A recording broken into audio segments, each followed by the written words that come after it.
Maalesef biz karşı tarafta 5 muhtar, 5 mahalle muhtarıyız. Daha önce köprümüz burada vardı. Bu 97'den sonra köprü, barajdan sonra köprü suyun altına kaldı maalesef. Biz orada mağdur kaldık. Yani bu köprü bize sıkıntı yaşatıyor. Örneğin bir hastamız oluyor. Yani bir 10 dakikalık yolumuzu kalkıp yarım saat, bir saate kadar sürüyor. Bir hastamız oluyor. Yani bir iğne için adam 5 milyon bir araba tutup ya ilçeye geliyor. O kadar sıkıntılarımız var. Biz de bu köprü talep ediyoruz. Yani bu Sayın Ulaştırma Bakanı gelip bu sıkıntılarımızı dinlesin. Bu dertlerimizi dinlesin. Biz daha önceden bu 5 tane köyün Dicle bağlıydı. Bunu tutup Ege'le bağladılar arada. Şimdi bize diyor ki bu köprü bize çok geliyorsa yani tekrardan ya bizi alıp bizim ilçemize versin ya da bu köprümüzü yapsın, bu sıkıntılardan kurtulalım. Bir de buradan bizim bu Diyarbakır milletvekiline çağrım şudur. Biz sizi seçtik, oraya gönderdik. Bir gün değil de 5 senede bir ziyarete gelirler. Yani hiç yoktan insan bir gelir bu vatandaşların derdini sorar. Sıkıntılarınız nedir? Yani siz orada oturup sadece maaşını mı oturmaya gitmişsiniz? Yani insan bir gelir sorar sıkıntılarınız nedir? Bir de üstelik bu yolun yapılmasına Ulaştırma Bakanı'na talebim budur. Gelip bir araştırsın, bu yolun yapısı bu değil. Bu yolun yapısı içinde oynanmışlar. Bu yol yani normalde virajı ta uzuna dönecekti. Maalesef kısa bir viraj almış. Hem tehlike yönünde yaşıyoruz. Zaten öğrenci servisi desen, bu bizim sağlık yönünde desen bir hastamız oluyor, öğrencimiz oluyor. Yani bir öğrenci 10 dakikalık hatta var, araba olmasa da yani yayanla gelip kendi okuluna yetişebilir. Yani araba olmasa da köprümüz maalesef olursak bir öğrenci bir saate yani yayanla 15-20 dakikada gelip kendi okuluna yetişebilir. İmam mücadele var. Hadi ya Allah.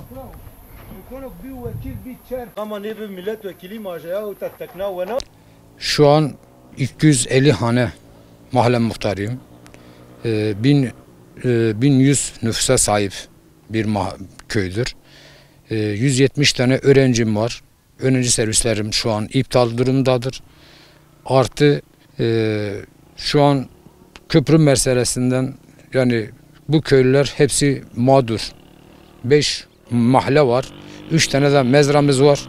Toplam nüfusumuz 4500 nüfusa sahip olan bu adadır. Ondan sonra hepimiz burada 5 muhtar olarak hepimiz aynı konu, aynı şeye dayanıyoruz. Hastamız var. Biz onu Dicle'ye götürüyoruz. Dicle ilçesine götürüyoruz.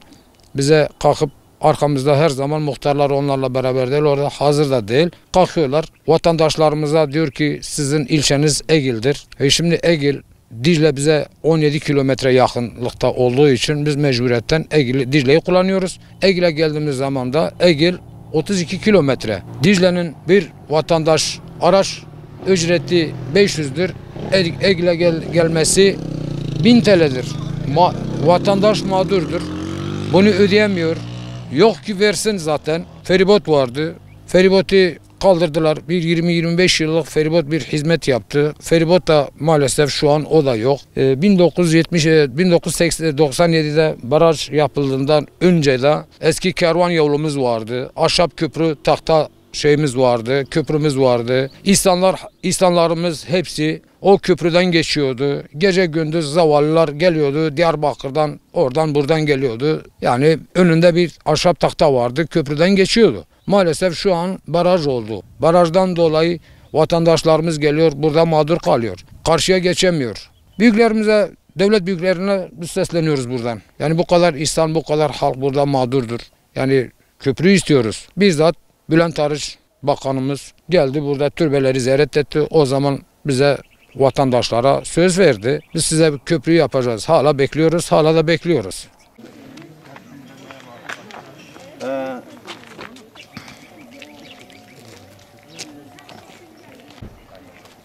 Gel, al bunu. Al onu.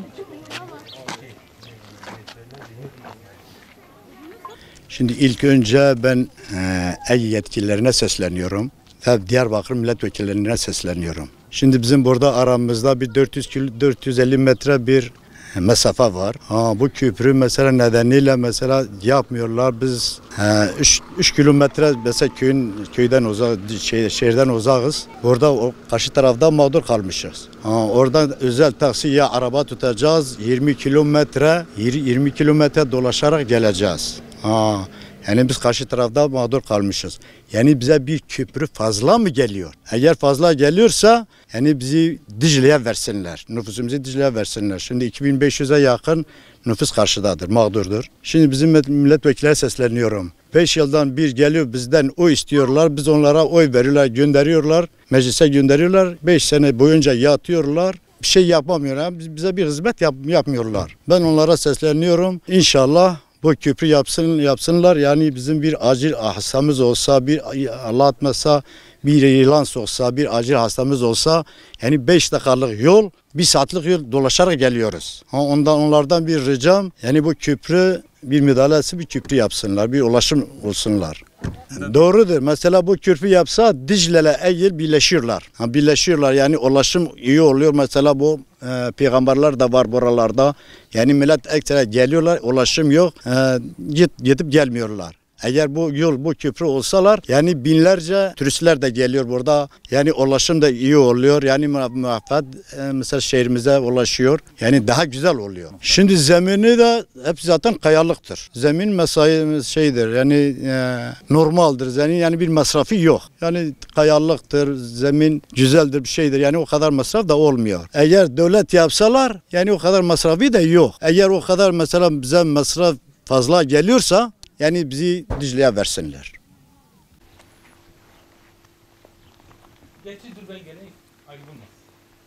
Şimdi kardeşime böyle diyeyim, bu 20 senedir muhtarım. 97'de bu baraj bağlandı. Baraj bağlamadan önce bizim asma köprümüz vardı ilçeyle aramız. Giderdik, ihtiyacımızı görürdü. Şu an baraj bağlandı, asma köprümüz baraj altında kaldı. Vatandaş mağdurdur. Eylül'ün 5 tane köyü, 4 tane mezrası mağdurdur. Buradan gidersek 8 kilometre ilçemiz ama şu an baraj bağlandığı için Dicle üzerinde gidiyoruz. 35 kilometre yol yapıyoruz. Vatandaş mağdurdur. Bir araba tutsa 2.000 lira, 3.000 lira araba vermek mecburiyetindedir. Yani gerçekten çok mağduruz. Cumhurbaşkanımız Recep Tayyip Erdoğan başbakanken Eylül'e geldi. Ziyarete geldi. Bizzat ben görüştüm kendisiyle. Dedim Sayın Başbakanım halk mağdurdur. 5 köyümüz 4 tane Eylül'ün köyleri mağdurdur. Bize bir çare köprü. Vatandaş da tabii durumu izah etti. Muhtarım tamam dedi, ben ilgilenirim, inşallah hal olur. TRT Kürdi'ye çıktım, çok uğraştım, Ankara'ya gittim. Vali Bey bir ara çağırdı beni, tamam dedi köprünüz, projesi her şey tamam. Ondan sonra bir şey yok yani, gerçekten biz çok mağduruz. Yani buradaki insanların mağduriyeti kimse bilmiyor. Yani bir vatandaş bir ihtiyacı bir mahkeme işi olsa nasıl gidecek öyle? Hızlı bir araba tutacak. Gerçekten büyük bir sıkıntı içindeyiz. Cumhurbaşkanımız, devlet yetkililerimiz, milletvekillerimiz el alsın bu halka. Şimdi biz de vergimizi veriyoruz. Biz de mağduruz. Gerçekten büyük bir sıkıntı içindeyiz.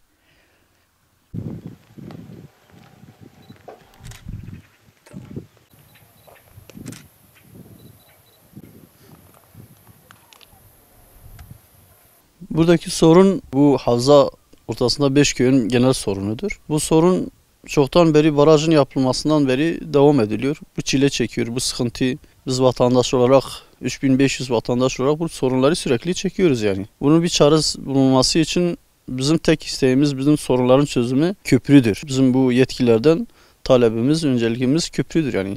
Köprü olmadan bizim bu sorun sıkıntımız giderilmiyor. Feribot da olsa giderilmiyor. Yani artık neyle olursa feribot bir çalışıyor, bir çalışmıyor. Hiçbir sorunumuza, hiçbir derdimize çare olmuyor. Bunun için biz yetkililerden köprüyü talep ediyoruz. Köprü olarak istiyoruz. Bunun olması çok yönlü faydaları olur yani.